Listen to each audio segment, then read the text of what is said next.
Isang kurot sa puso mo ang makakita ng kapuspalad na nagsisikap na makaahon sa hirap, pagkat ikaw ang taong may gininto ang puso na nag-aabot ng iyong kalinga.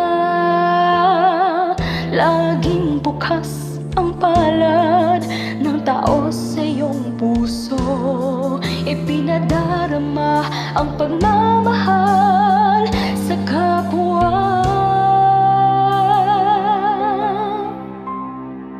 Dahil walang hanggang kaligayahan ang nadarama mo at nang natulungan